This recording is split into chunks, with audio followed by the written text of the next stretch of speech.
What's up, my good people? How y'all doing today? How everybody doing in the YouTube land? It's a nice day today. What y'all think?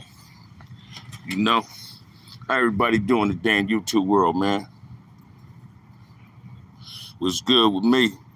I'm still checking out. I've been tapping in, looking at some shows, man.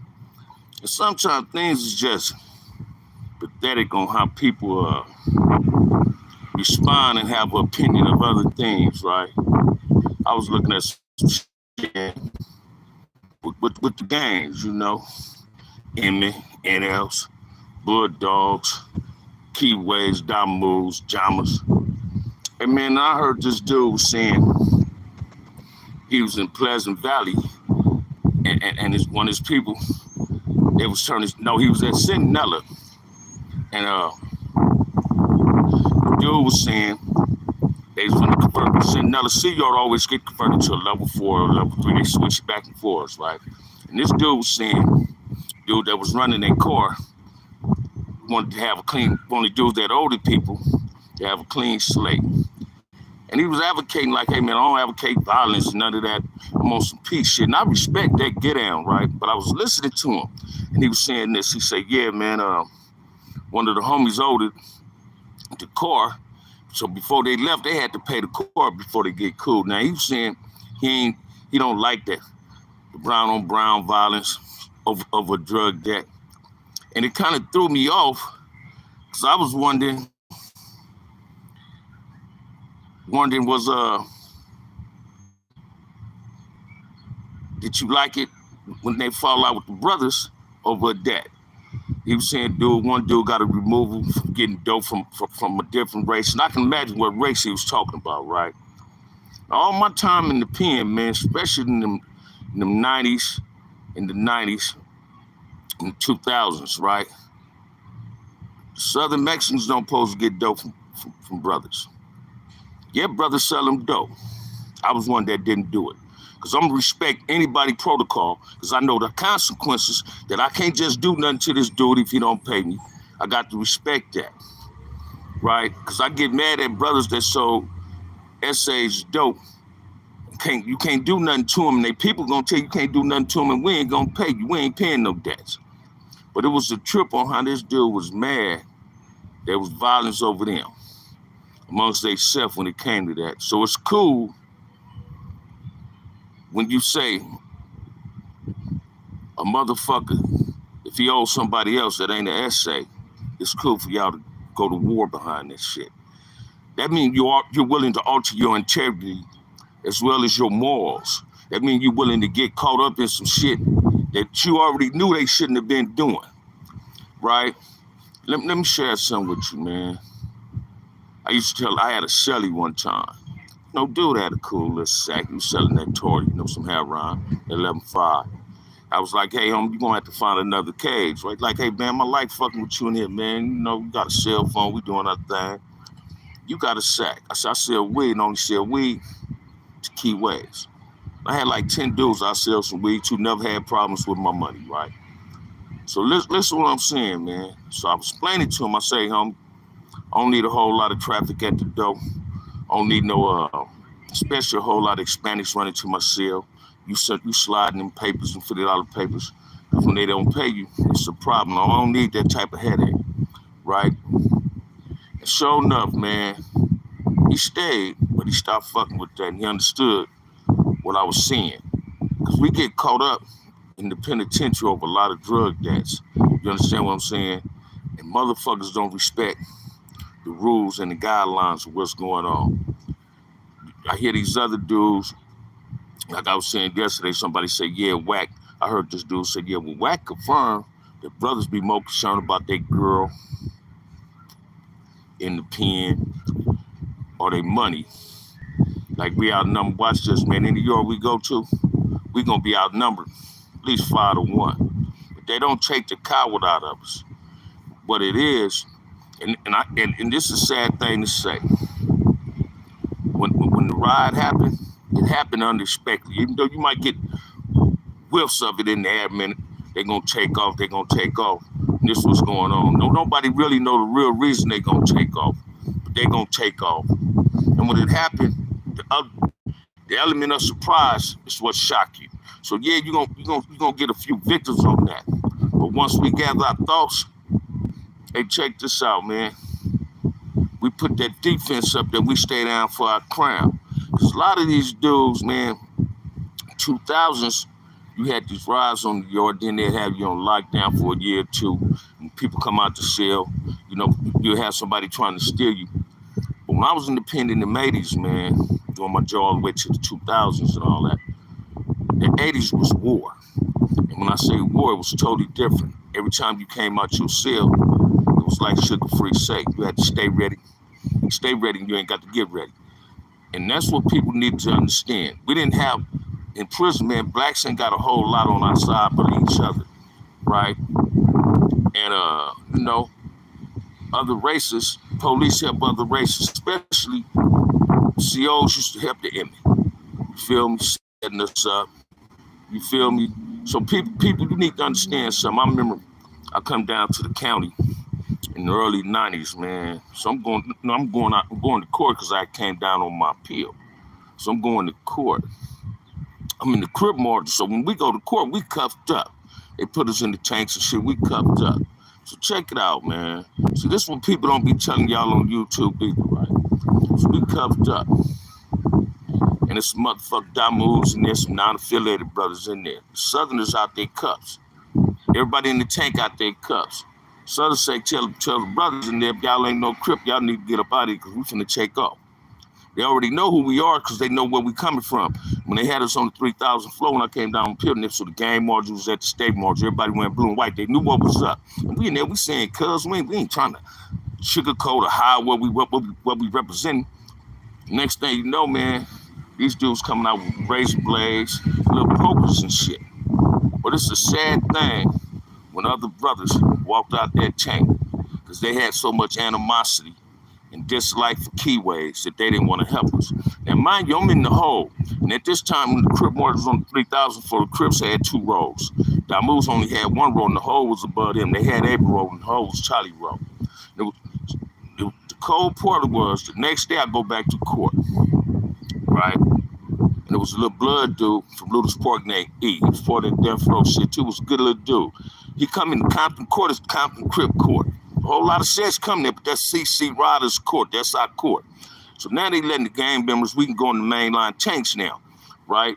So we go in there, a few Damus are like, man, I ain't going in that motherfucking tank. I'm blood. They don't want to come up in there because they know it might be some problems. This gang shit in the county, right? But when you got dudes that come down from the pen, we dudes that try to put a cease to that immediately, like right where we at, like, no, man, ain't nothing happened. That brother E came in there, they started taking the cuffs off of us.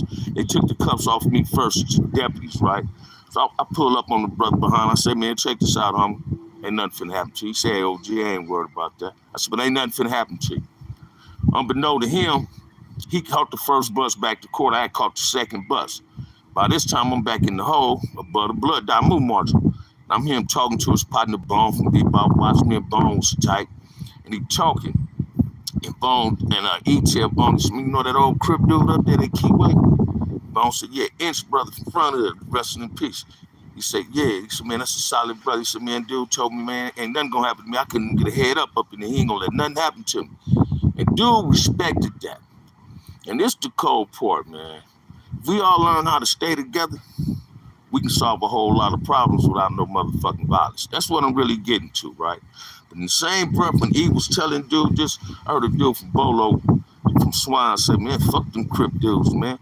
I let them SH kill them motherfuckers. Watch this, man. A lot of Damus was really with them, allowing them dudes to get at Keyways when they had the disadvantages on us, the up on us, we cuffed up or whatever. Cowards rush dudes when they cuffed up. I don't give a fuck who you are, what color you are, nothing. If you're a coward, you see a man cuffed up and you want to steal him, that's coward shit. At least give a man action of trying to defend himself. But anyway, this dude Bolo, man, it was a trip when I heard that dude say that shit hurted me. I'm not a cell soldier, so I didn't bite into it. All I did was stayed in the cell, rolled me a cigarette. They smelling tobacco, smelling the weed I brought down from the pen. Suddenly the dude Bolo like, hey, OG, hey, Keyway, can I buy a cap of that weed? I'm like, nah, man, I don't sell weed. I don't sell weed to just any and everybody.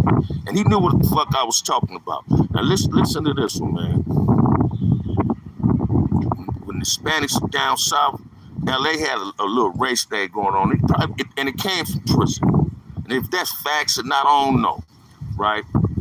But now, don't you know, man, when they were just fucking, when Crips were just going at it with the Hispanics on the streets in Los Angeles, a lot of Damus like, hey, we cool with it, we ain't tripping. But as soon as they started beefing with them, it became a bigger problem. Like, oh man, we black, we supposed to stick together. No, man, we black and we supposed to stick together at all times, regardless of what we go through, right? And let me share with you in a better scenario. As kids, you and your brother might fight in the house. But if your brother get to fighting with somebody outside of that house, you're going to assist your brother. So we got to learn how to start respecting each other, stop sugarcoating shit. It's a lot of people, man, you know, they throw shade at people on YouTube while trying to justify themselves. Now, I can honestly say this, man. Most of these dudes that get on here and speak on shit, like a lot of people got offended what they said Big U said. I never heard Big U say that on YouTube, that he knocked out all these Hispanic, these Southerners doing a ride. But I heard Wack say that. Put that out there. Is Wack lying? And I don't know. I wasn't on the yard. Do I believe it? Hell no. You understand what I'm saying? Now, that's just my opinion. Do I believe it? Hell no. But watch this, man. Half of these dudes wasn't on no level 4 yards. Now, I ain't saying you had to be on a level 4 yard to be some down motherfucker. Because I started off on the level 3 DVI, right? And I'm one of them dudes that keep it 100. When I was in Tracy and went to the level 4 in 81, right? Listen to me. I was afraid. I got to a level 4 and I seen 5 tiers and they was bars. Level 3s is doors. I was afraid. It was a nervousness in me, right? I was like, God damn, I didn't graduate. What the fuck's going on, right? But I knew I had to stay down for my eggs and grits. I had a lot of dudes in there that I looked up to as my mentors, like Cutes, OG Cutes, my big homie Marcellus, my big homie Scarborough, my big homie Big Ant, Sumo, Pretty Tony from 74 Hoover, TS from 74 Hoover. Then I had solid people that I ran with. Big H from Harlem, you feel me? You know what I mean? And we had to stay down for our eggs and grits in there, man. Because if it was a blemish on me, that means it's a blemish on them. And I had to stay down for my eggs and grits, man. You feel me? I couldn't disappoint myself, so I wasn't going to try to disappoint my big homies. And you get a lot of young brothers go to prison, man. They think prison is a game. But prison is a place where you sharpen your tools at where you don't want to go. That was my 3rd time going. And did I want to go each time I went? Hell no, man. I got some cousins. I mean, you always was in jail. I said, yeah, you always got caught. You always got away. Some people get away. Some people lucky they never get caught, right? So don't look down at people. And then when we telling y'all these prison stories, think we trying to glorify prison. I don't wish prison on no kid, no minors out here, man. Damn one of these dudes that thinking they tough. Because when they get inside the prison, sometimes some of that toughness lead them dudes. You understand what I'm saying? We got to learn how to start being respectful to each other and understand that we represent not just your gang, but your race, right? So yeah, do the SAs be stand down? They stay down based out of fear. They know if they don't do it, what they people gonna do to them. So they rather be submissive instead of be themselves, right? Now, not all of them like that, because I knew a whole lot of Southern essays. I came up through the system with Juvenile Hall, California Youth Authority, all that, right? And I can honestly say every essay I was with, in LP, Camp Page, Camp Gonzalez, Nellis and TS, all of them, the way they was in Juvenile Hall and YA, they were the same way they was in prison. They would stand down for their grits. And we had a respect level for each other. And this is what people don't get either, man. I grew up with Hispanics in Compton. I never got into a non-Hispanic from Compton. Yeah, exactly, Pete. On Wack said that, I know it. But what I'm saying is, a lot of people had something to say about it. A lot of Southerners had something to say about it. And it was like, if he did, like it was unbelievable or it couldn't be true. Anything is possible, but I can't confirm something when I wasn't there. You understand what I'm saying? I can say this. It's obviously stayed down in the ride because I've been in the numerous of them, right? Did I stay down? And when you caught up in that ride, meaning you ain't got a weapon and somebody coming at you with a weapon, you get that adrenaline. You get some motherfucking Superman adrenaline. You feel me? And you become that person kryptonite that you ain't finna, you finna disbodiate this motherfucker. A lot of dudes come at you with them Kiksus and they don't know how to use them. They coming out of fear. So if they don't see that you run, as soon as they see you see the Kiksu, they panic. Not that you are panic. And that's what people need to understand, man. I done been in joints, man. Motherfuckers act like they don't like to have peace. You understand what I'm saying? So they, a lot of wars happen because motherfuckers in the shoe wasn't happy with their motherfucking self. So I can honestly say this about Damus and Keyways, right? Shot callers wasn't junkies. They wasn't they wasn't Crips just Monday through Fridays. Crip revolutionaries and Damu revolutionaries Monday through Fridays and junkies and dope fiends on the weekends because that's when the dope coming into the P&R. They kept it cripping it all the time. Yeah, we had them that drink wine, we smoked our weed, but we didn't fuck with heroin. You understand what I'm saying? We might have sold it, but we didn't shoot it, we didn't snort it. If a motherfucker did do it, I ain't know nobody that did it that was a Crip. You understand what I'm saying? So a lot of times, man, a lot of race riots in prison was manipulated through narcotic debts. Motherfuckers ain't feeling something. You feel me? So a lot of people do that. Yeah. Did the Emmy have a stronghold on people? Yeah, they did. Yeah, they did. I remember when I first got to Old Folsom, Emmy had a powerful stronghold. You had to have a stronghold because when you go up there and motherfuckers willing to let you hit a brother that ain't no motherfucker, that's a German. If he ain't no Crip or blood, he can get hit. Don't nobody. That's the problem. That's why when CCOs got there, we didn't play that. We didn't play that. We put a cease to that. And we brought that noise. And people know we brought the noise. You understand what I'm saying? It's a trip, man. I don't care what nobody say, man. Hey, thank you, Pete Arnold. I don't care what nobody say. We got to learn that we're black men. And black men is to be respected. But respect comes within. You got to learn how to respect yourself. So when you start respecting yourself, you ain't gonna let nobody else disrespect you. So it's a trip, man. I watched 100 motherfuckers on YouTube and say something about us. Won't nobody say nothing. But as soon as a brother say something about another brother, 100 motherfuckers got something to say. Stop doing that, man. Defend me. Don't disrespect me. Defend me. Especially when you know I'm right. Let's learn how to defend each other. Let's stop allowing ourselves to be manipulated. Like this dude, No Jumper, man. He put that dude on that show. And this dude was supposed to be Whack Homeboy, but he was disrespecting Whack. Watch this, man. These other brothers on there, they find it hilarious. They laughing and whoop, whoop, who he hind and all that. But there's only one white dude on the show, the motherfucker that got the show, the host. No Jumper, right? You don't see you was being manipulated to talk about your homeboy. That dude give you a few dollars and you get on there and want to disrespect your homeboy. You feel me? When you need to be just trying to holler at your homeboy like, hey, homie, tone that shit down. You feel me? Because what you're doing can also get me in trouble. See, this is what people don't understand too. Yeah, dude. You white. Whack might be a clown. He might be fake and all that. But who gives, if that's your homeboy, I ain't saying that's your homie, Justin X, but that's the dude, homie. As a homie, you should want to try to get at your homie and tell him what he doing wrong so he won't get caught up in nothing. Oh, that back alley was something else, man. You know, folks, do you really know about that back alley? You feel me? But now, when I was in the old Folsom, I did a majority of my time in the shoe, right? And watch this, man. Hold on.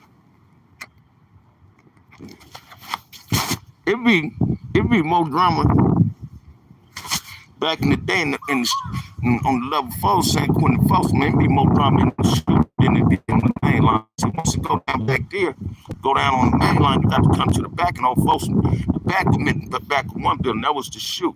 That's where the drama was at. And the drama, you had to deal with your own, you had to deal with walking over the chair and all that. And he did just as he did. Watch this. I'm not defending that dude, homie. I'm just telling you as a homeboy. His homeboy shouldn't allow himself to be manipulated to disrespect him. I'm not representing Whack, brother. That dude disrespected one of my homies, Nip. You feel me? So I understand what you're saying. You feel me? That's what I'm talking about, brother. Thank you, Keyway LA. You understand what I'm saying? I'm telling you, as a Crip, man, we must represent ourselves. I mean, as black people, we must represent ourselves and represent each other, right? Now watch this, man. Let me share this with you. When they started that Crip march of 4,800, a whole lot of motherfuckers in LA County Jail was happy as a motherfucker they had Crips in one isolated spot. Because they felt as though we was the only motherfuckers in there doing shit. But I knew a whole lot of player motherfuckers from the east side, from the west side, that was players that wasn't bankers, right? This is what you need to understand about gang activity in LA.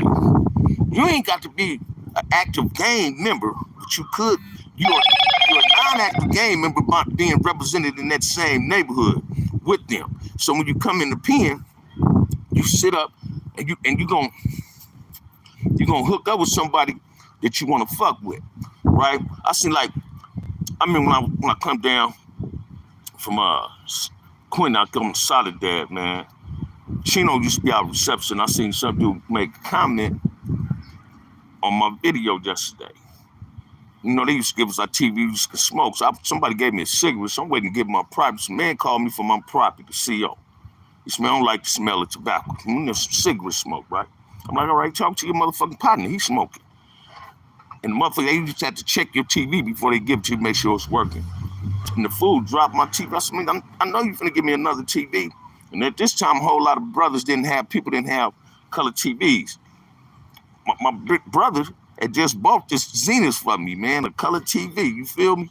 So that dude would send you with a color TV in the early 80s and paying them to send you like a bowler dude, right? So anyway, he said, man, let me put you in the tank. I said, no, man, you finna give me a TV. He said, you got 602 me. So when he walked me to the cage away from the police, I take off on the police, beat the shit out of this police, man. Police named Lopez, he worked in the orange side. He ran out the motherfucking back door in the motherfucker.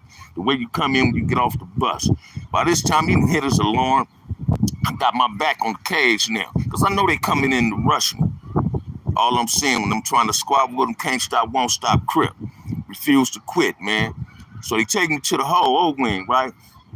And you hear these dudes, I'm saying all this to say this, you hear all these dudes say these S&Y yards new.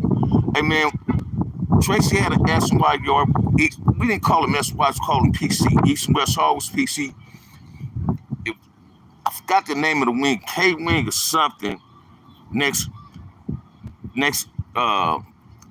Soledad PC unit. But they PC dudes used to work in the hole. Bring us our underwear and shit to the shower. We needed t-shirts and we needed razors. Everyone's put it out there for us, right? But listen to me, man. This dude I seen made this comment was Damu, right? And I don't even know he just said it. And I respected the little brother because he respected me. Because watch this, man. When I first went to prison, my enemies was anything that wasn't black and the police. Yeah, I gang banged in prison. Because that's what we was doing at Tracy. Crips and Bloods was tripping at each other. But once you go to that level 4, that gang shit leave out the door. You look at a Damu and he's no longer your motherfucking enemy.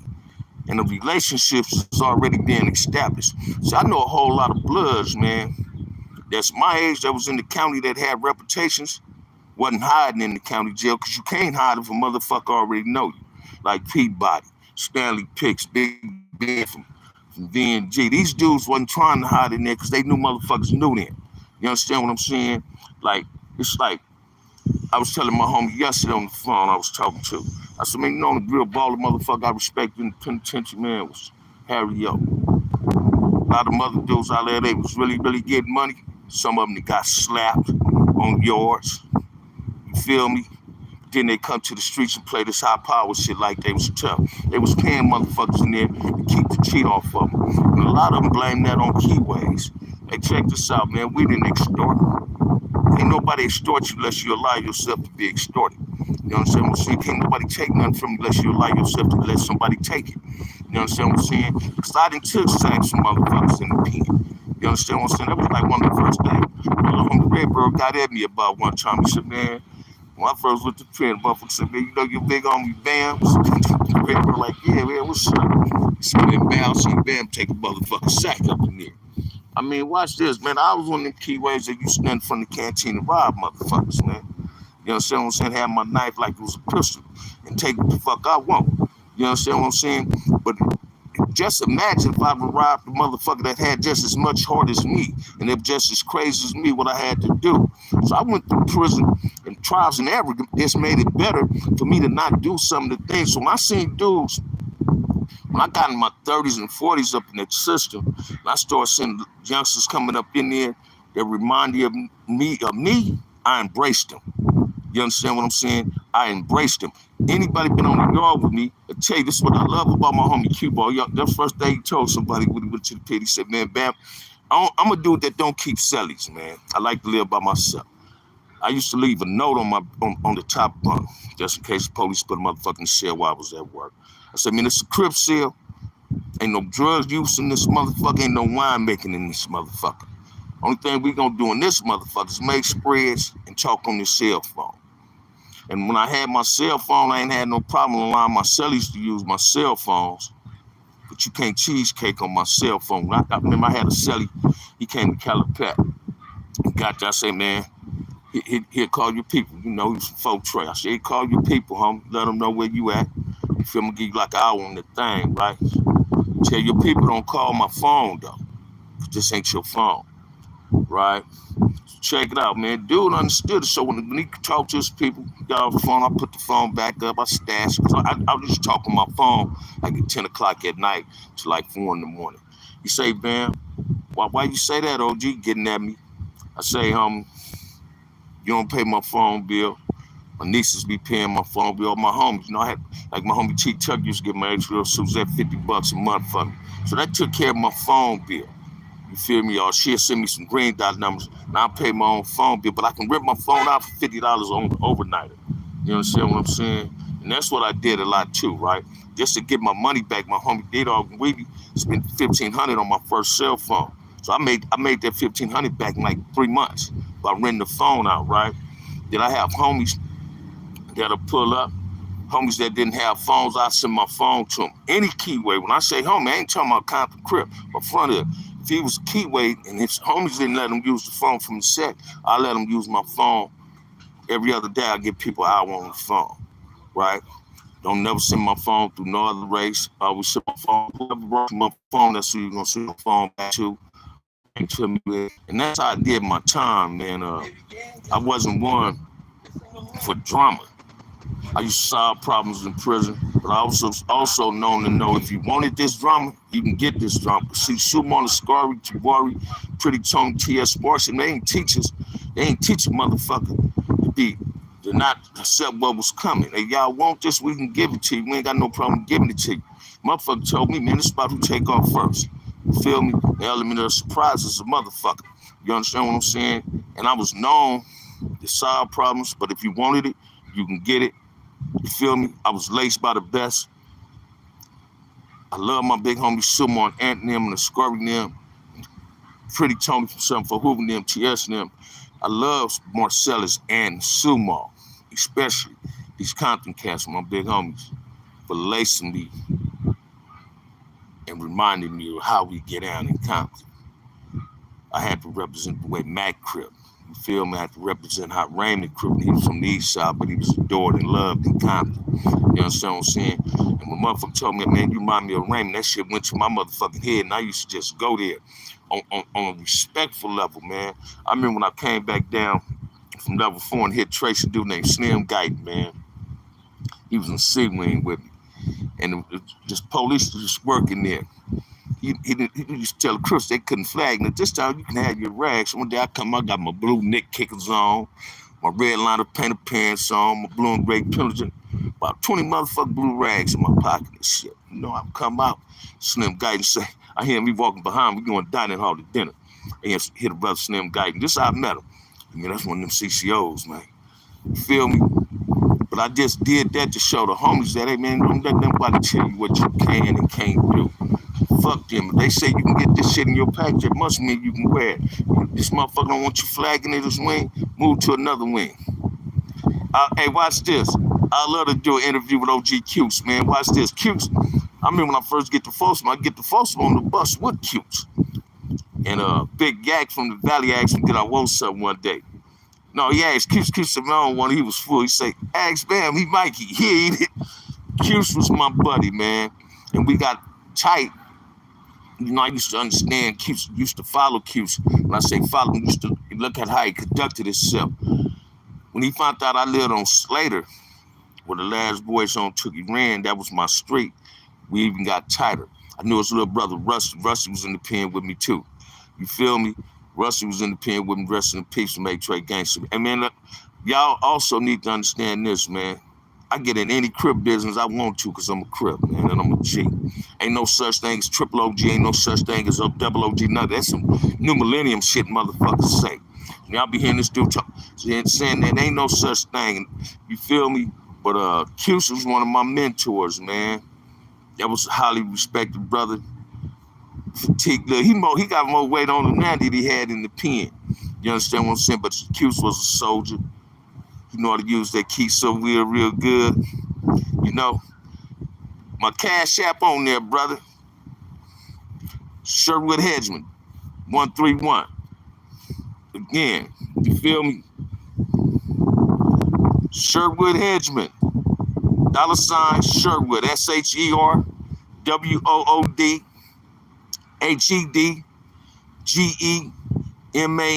131. It's on my thing. So like and subscribe. Hit that like and subscribe button. You feel me? Are you Brown? You're a big fan, glad to know, man. Hit that like and subscribe button, man. Because I'm finna start dropping some content, man.